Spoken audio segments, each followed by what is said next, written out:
पूर्व प्रधानमन्त्री माधव नेपाल र डाक्टर बाबुराम भट्टराईलाई पक्राउ गर्ने बाटो खुल्ला। ललिता निवास प्रकरणमा कसरी डामिनुभयो नेपाल र भट्टराई? के निर्णय गर्नुभएको थियो माधव नेपाल र बाबुराम भट्टराईले? रुक्म शमशेरको परिवारले उन्मुक्ति पाएकै हो त? सर्वोच्च अदालतले ललिता निवास प्रकरणमा दिएको पछिल्लो आदेश विशेष। The news review.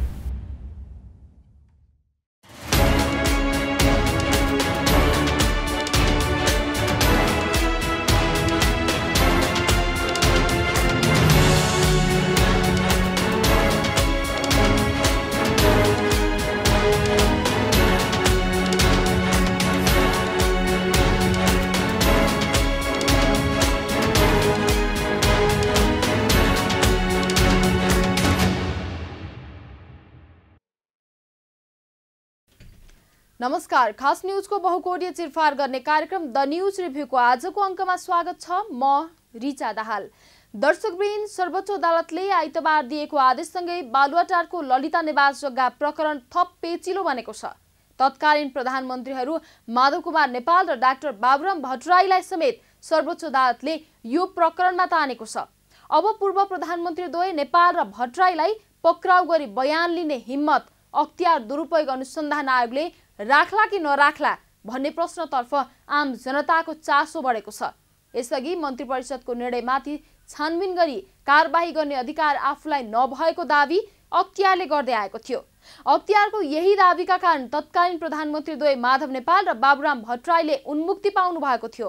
तर अब परिस्थिति फेरिएको छ।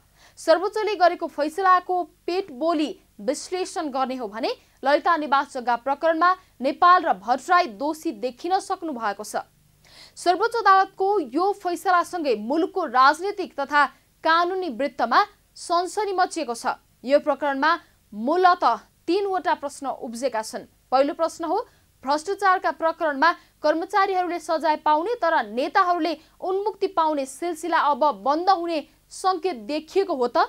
दोस्रो प्रश्न हो, सर्वोच्च अदालतले आफ्नो अधिकार क्षेत्रभन्दा अघि बढेर आदेश दिएको पो हो कि?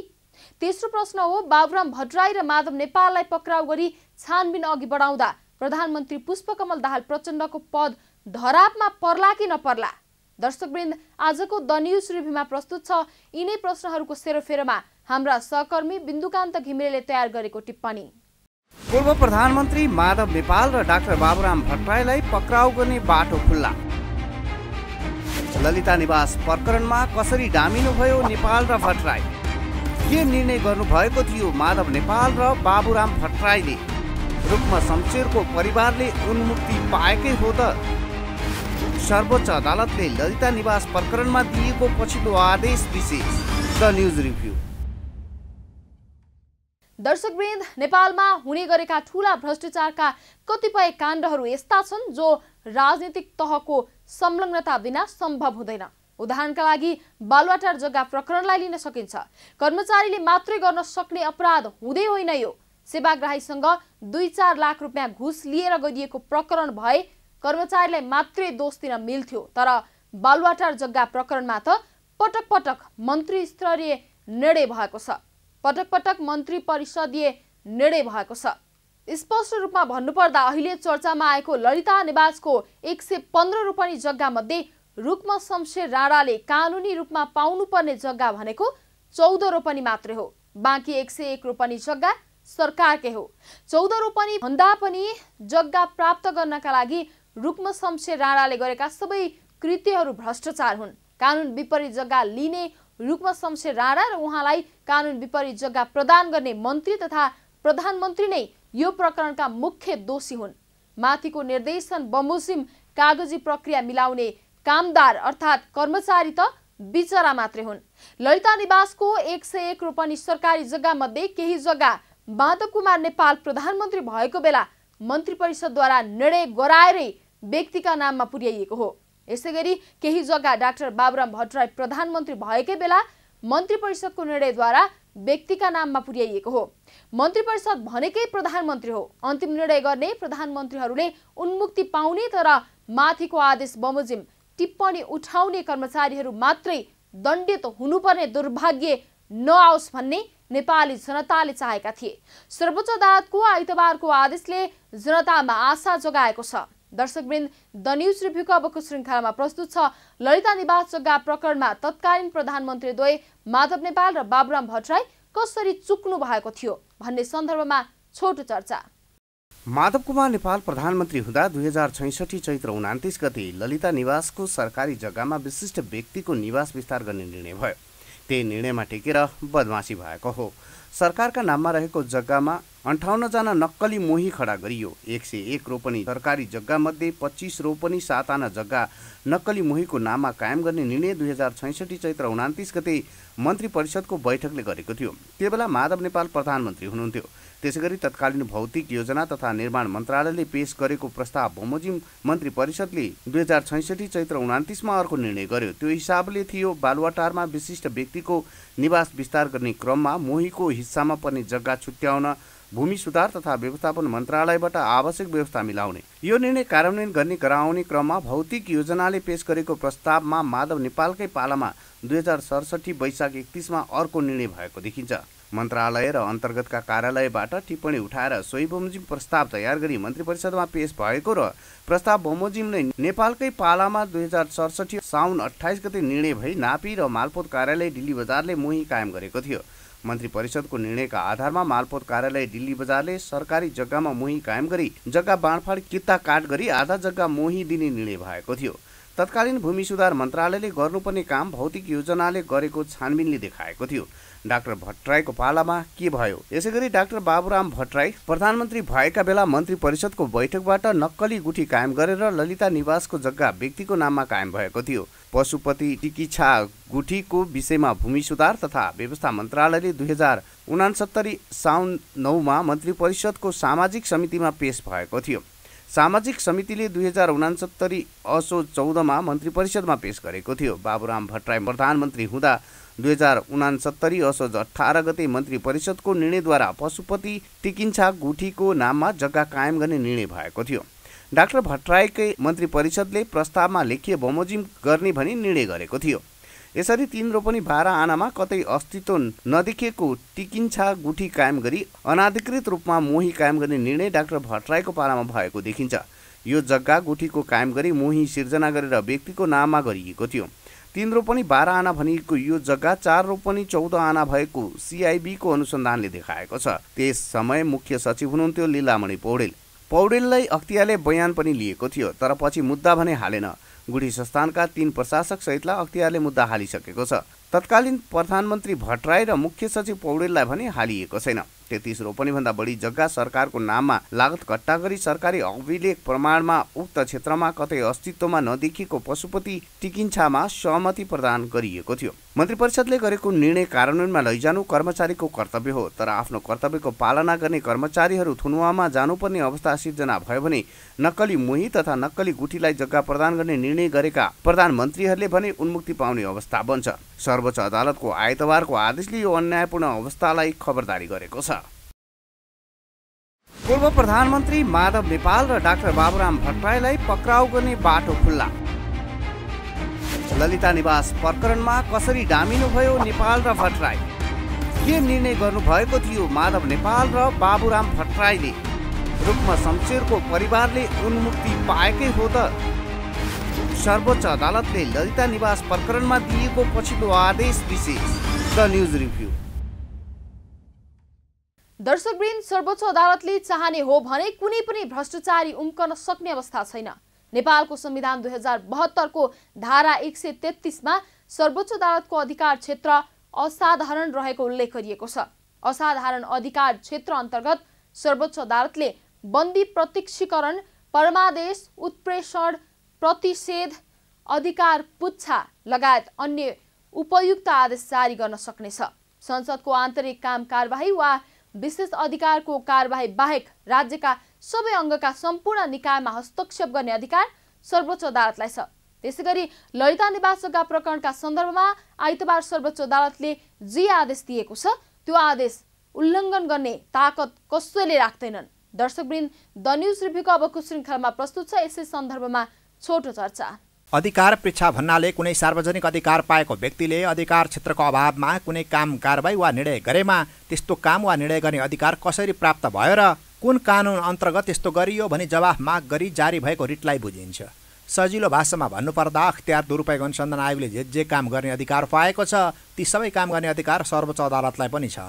प्रतिषेध भनेको न्यायिक वा अर्धन्यायिक निकायले अधिकार क्षेत्रभन्दा बढी अधिकार प्रयोग गरी वा कानुन नागेर कुनै काम कारबाही गर्न लागेमा त्यस्तो नगर्नु भनी माथिल्लो न्यायिक निकायले दिने आदेश हो। उत्प्रेषण भनेको कुनै प्रशासनिक अर्धन्यायिक वा तल्लो न्यायिक निकायले कार्य सम्पादन गर्ने क्रममा गैर कानुनी निर्णय गरेमा त्यसलाई बदर गर्न माथिल्लो न्यायिक निकायले जारी गर्ने रिट हो। उत्प्रेषण सार्वजनिक पद धारण गर्ने अधिकारी वा निकायका नाममा जारी गरिन्छ। परमादेश भन्नाले सार्वजनिक कार्य सम्पादन गर्ने तल्लो प्रशासनिक निकाय वा अदालत वा पदाधिकारीका नाममा माथिल्लो अदालतले कुनै काम गर्नु भनेर दिएको आदेश भन्ने बुझिन्छ। परमादेशको कार्यक्षेत्र जतिसुकै फराकिलो भए पनि यसको उद्देश्य कुनै खास काम गर्नका लागि आदेश दिने भएकाले त्यो आदेशको परिधिसम्म मात्र सीमित हुन्छ। वास्तवमा क्षेत्राधिकार नभई वा भएको अधिकारभन्दा बढी अधिकार प्रयोग गरी काम गरेको अवस्थामा परमादेश जारी हुन्छ। परमादेशले भइसकेको निर्णय खारेज हुँदैन। बन्दी प्रत्यक्षीकरण भनेको बन्दीलाई अदालत वा न्यायाधीशका समक्ष दाखिला गर भन्ने हो। कुनै व्यक्तिलाई गैरकानुनी रूपमा थुनामा राखिएको अवस्थामा बन्दी प्रत्यक्षीकरण रिट जारी गरिन्छ। तर सर्वोच्च अदालतको असाधारण अधिकार अन्तर्गत राखिएका बन्दी प्रत्यक्षीकरण, परमादेश, उत्प्रेषण, प्रतिषेध, अधिकार परीक्षा लगायतका शब्दहरू कानुन व्यवसायीहरूले मात्रै बुझ्ने र व्याख्या गर्न सकिने खालका छन्। यस्तै जटिल शब्दावलीका कारण सर्वसाधारणले सर्वोच्च अदालतको असाधारण अधिकार क्षेत्रका विषयमा बुझ्न सकेका छैनन्। आखिर के हो त अधिकार परीक्षा भनेको? के हो त बन्दी प्रत्यक्षीकरण भनेको? परमादेश भनेको के हो? के हो उत्प्रेषण भनेको? केलाई भनिन्छ प्रतिषेध? यस्ता प्रश्नको उत्तर धेरैलाई थाहा छैन। त्यसैले पूर्व प्रधानमन्त्रीद्वय माधव नेपाल र बाबुराम भट्टराईका सन्दर्भमा सर्वोच्च अदालतले आइतबार दिएको आदेशबारे धेरैलाई भ्रम छ। तर यथार्थमा भन्ने हो भने सर्वोच्च अदालतको आइतबारको आदेशपछि पूर्व प्रधानमन्त्रीद्वय माधव नेपाल र डाक्टर बाबुराम भट्टराईको राजनीति सकिएको छ। पूर्व प्रधानमन्त्री माधव नेपाल र डाक्टर बाबुराम भट्टराईलाई पक्राउ गर्ने बाटो खुल्ला। ललिता निवास प्रकरणमा कसरी डामिनु भयो नेपाल र भट्टराई? के निर्णय गर्नुभएको थियो माधव नेपाल र बाबुराम भट्टराईले? रुक्म शमशेरको परिवारले उन्मुक्ति पाएकै हो त? सर्वोच्च अदालतले ललिता निवास प्रकरणमा दिएको पछिल्लो आदेश विशेष। The news review. दर्शकवृन्द, जसको निर्णय एवं निर्णय प्रक्रियाले नेपाल सरकारको जग्गा व्यक्तिका नाममा गएको छ त्यस्ता निर्णयाधिकारी पदाधिकारी अनुसन्धानको दायरामा किन आएनन्? उनीहरूले अराएको काम गर्ने स्तरका कर्मचारी एवं सम्पत्ति लगानी गरी जग्गा खरिद गरेहरूतर्फ मात्रै अनुसन्धान बढी केन्द्रित किन भयो? सर्वोच्च अदालतले आइतबार दिएको आदेशमा उठाएको मुख्य प्रश्न भनेको यही हो।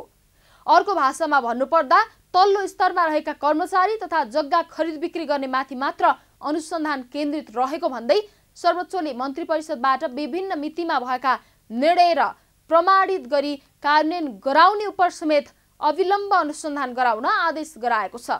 के माधव नेपाल र डाक्टर बाबुराम भट्टराईलाई पक्राउ गर्दा वर्तमान सरकार ढल्ला त? दर्शकवृन्द, द न्युज रिभ्यूको अबको श्रृङ्खलामा प्रस्तुत छ यसै सन्दर्भमा छोटो चर्चा। वर्तमान सत्ता समीकरणका मुख्य घटक भनेका 88 सिट भएको नेपाली काङ्ग्रेस, 32 सिट भएको माओवादी केन्द्र र 10 सिट भएको नेकपा एकीकृत समाजवादी हुन्। यी तीन पार्टीको गरी जम्मा 130 सिट छ। बहुमतका लागि कम्तीमा 138 सिट चाहिन्छ। बाँकी सिट तानतुन गरेर पुर्याइएको हो। माधव कुमार नेपाल पक्राउ पर्नुभयो भने एकीकृत समाजवादी पार्टीको अस्तित्व के होला? यो पार्टीमा बाँकी 9 जना सांसद प्रधानमन्त्री प्रचण्डकै पक्षमा अडिएलान् कि एमालेतिर विलय हुन जालान् भन्ने प्रश्न निकै पेचिलो छ। एकीकृत समाजवादीका सांसदहरू एमालेतिर लाग्न साथ प्रचण्डको प्रधानमन्त्री पद धरापमा पर्न सक्छ। प्रचण्ड सरकार मात्र होइन, प्रदेश सरकार पनि धरापमा पर्न सक्ने अवस्था छ। खासै गरी कोशी प्रदेश, लुम्बिनी र बागमती प्रदेशमा एकीकृत समाजवादीको पार्टी नहुँदा सत्ता गठबन्धनको बहुमत पुग्दैन। डाक्टर बाबुराम भट्टराईका सन्दर्भमा भने सांसदको अङ्कगणित प्रभावित हुने अवस्था छैन। तर डाक्टर बाबुराम भट्टराईलाई पक्राउ गर्दा छिमेकी मित्र राष्ट्र भारतसँगको सन्तुलन बिग्रने डर प्रधानमन्त्री प्रचण्डलाई छ। सर्वोच्च अदालतको आइतबारको आदेशमा तत्कालीन मन्त्रीहरू विजय कुमार गच्छेदार र डम्बर श्रेष्ठलाई तत्काल पक्राउ गर्न भनिएको छ। तर माधव नेपाल र बाबुराम भट्टराईलाई कहिलेसम्म पक्राउ गर्ने भन्ने कुरा अख्तियार दुरुपयोग अनुसन्धान आयोग र सरकारहरूकै जिम्मामा छाडिएको छ। पिरामिड शैलीमा माथिल्लो तहमा रहने निर्णयकर्तातर्फ अनुसन्धान भएको नदेखिएको ठहर पनि सर्वोच्च अदालतले गरेको छ। यो विषय आम सार्वजनिक चासोको भएकोले अनुसन्धान, अभियोजन र न्याय सम्पादनमा समेत कार्य भरपूर जनविश्वास प्राप्त गर्ने गरी स्वतन्त्र र पक्षपात रहित हुनुपर्ने आदेशमा उल्लेख छ। यस्तो नभए जनमानसमा न्याय प्रणालीमाथिको भरोसा नै समाप्त हुने तथा सामाजिक जीवनका धरोहरहरू टुट्न जाने अवस्था रहेको भन्दै यस्तो आदेश दिएको हो। पूर्व प्रधानमन्त्री द्वय माधव नेपाल र बाबुराम भट्टराईलाई कहिलेसम्म पक्राउ गरिसक्नु पर्ने, सर्वसाधारणलाई तारेकमा छाड्न मिल्ने कि साधारण तारेकमा छाड्न मिल्ने कि थुनामै राखेर अनुसन्धान गर्नुपर्ने लगायतका प्रश्न भने अनुत्तरित छन्। यिनै अनुत्तरित प्रश्नका कारण थप चलखेल हुन सक्ने आशंका पनि गरिएको छ। तर यति बेलाको मुख्य आशंका भनेको आफ्नो सरकार ढाल्ने डरले प्रधानमन्त्री प्रचण्डले खुट्टा कमाउनु हुन्छ कि हुन्न भन्ने हो। पूर्व प्रधानमन्त्री माधव नेपाल र डाक्टर बाबुराम भट्टराईलाई पक्राउ गर्ने बाटो खुल्ला। ललिता निवास प्रकरणमा कसरी डामिनुभयो नेपाल र भट्टराई? के निर्णय गर्नुभएको थियो माधव नेपाल र बाबुराम भट्टराईले? रुक्म शमशेरको परिवारले उन्मुक्ति पाएकै हो त? सर्वोच्च अदालतले ललिता निवास प्रकरणमा दिएको पछिल्लो आदेश विशेष। The news review. दर्शकवृन्द, बालुवाटार जग्गा प्रकरणमा चुरोमा पुगेर समाचार प्रवाह गर्ने मिडियाहरू थोरै मात्रै छन्। अधिकांश समाचार सतही छन्। यो प्रकरणमा अहिलेसम्मका कुनै पनि शासकहरू चोखा छैनन्। राणा शासनमा पनि बदमासी भयो, पञ्चायत कालमा पनि बदमासी भयो, तर राणा कालमा कानुन नै शासकहरूको मुठ्ठीभित्र थियो। पञ्चायत कालमा संविधान नै शासकहरूको मुठ्ठीभित्र थियो। त्यसैले राणा कालमा र पञ्चायत कालमा भएका बदमासीलाई कानुन सम्बद्ध र संविधान सम्बन्धै मान्नुपर्छ। तर 2046 सालको परिवर्तनपछि शासकबाट भएको बदमासी सिधै भ्रष्टाचार हो, किनकि प्रजातन्त्रमा शासकहरू संविधान र कानुनभन्दा माथि हुँदैनन्। उनीहरूका बदमासीमाथि पनि संविधान र कानुन अनुसार कारबाही हुनै पर्छ। ललिता निवासको जग्गा राणाहरूले के कसरी खरिद गरेका थिए भन्ने कुरा इतिहास भइसकेको छ। उक्त जग्गा श्री 3 भीम शमशेर जनरल हिरण्य शमशेर हुँदै जनरल सुवर्ण शमशेरको नाममा पुगिसकेको थियो। त्यही सेरोफेरोमा तत्कालीन राजा महेन्द्रले 2017 सालको कदम चाल्नुभयो। बीपी कोइराला लगायतका नेताहरू जेल परे। निर्वासनमा रहेका सुवर्ण शमशेर राणा लगायतका नेताहरूले पञ्चायत व्यवस्था विरुद्ध सशस्त्र क्रान्ति गरे। राजा महेन्द्रलाई लक्षित गर्दै बम समेत प्रहार गरे। यसैको सेरोफेरोमा तत्कालीन राजा महेन्द्रले बालुवाटारमा रहेको सुवर्ण शमशेर राणाको करिब 300 रोपनी जति जग्गा सरकारीकरणको निर्णय गर्नुभयो। त्यति बेला राजा महेन्द्रले सुवर्ण शमशेर राणाको उक्त 300 रोपनी जग्गा 3 किसिमले हडप्नु भएको थियो, जसमध्ये करिब 14 रोपनी जग्गा अन्तर्राष्ट्रिय तत्त्वको आरोप लगाई सर्वस्वहरणका नाममा सरकारीकरण गरिएको थियो। करिब 100 रोपनी जग्गा हदभन्दा माथि भएको भन्दै भूमि सुधार ऐन प्रयोग गरेर हडपिएको थियो। बाँकी जग्गा प्रधानमन्त्री निवास बनाउन आवश्यक परेको भन्दै कौडीको भाउमा मुआब्जा दिएर अधिग्रहण गरिएको थियो। त्यति बेला सुवर्ण शमशेर हारगुहार गर्न सक्ने अवस्थामा हुनुहुन्थेन। नेपाल आउन साथ फाँसीमा चढ्ने अवस्था थियो। सुवर्ण शमशेरबाट लिएको मध्ये करिब 9 रोपनी जग्गा राजा महेन्द्रले विभिन्न व्यक्तिलाई हुकुम प्रमाङ्गीद्वारा बहस दिएको अभिलेख पनि छ। त्यति बेला राजालाई यो अधिकार थियो। तर अहिले सरकारी जग्गा निजी व्यक्तिलाई दिएको नक्कली कागजातका आधारमा हो। दर्शकवृन्द, द न्युज रिभ्यूको आजको प्रसङ्ग यति नै। तपाईँ न्युज नेपाल टेलिभिजनको प्रसारण युट्युब र फेसबुकमा पनि प्रत्यक्ष हेर्न सक्नुहुनेछ। आजको प्रस्तुतिबाट हामी सबैलाई बिदा दिनुहोस्। हेर्दै गर्नुहोला न्युज नेपाल टेलिभिजन। नमस्कार। पूर्व प्रधानमन्त्री माधव नेपाल र डाक्टर बाबुराम भट्टराईलाई पक्राउ गर्ने बाटो खुल्ला। ललिता निवास प्रकरणमा कसरी डामिनुभयो नेपाल र भट्टराई? के निर्णय गर्नुभएको थियो माधव नेपाल र बाबुराम भट्टराईले? रुक्म शमशेरको परिवारले उन्मुक्ति पाएकै हो त? सर्वोच्च अदालतले ललिता निवास प्रकरणमा दिएको पछिल्लो आदेश विशेष। The news review.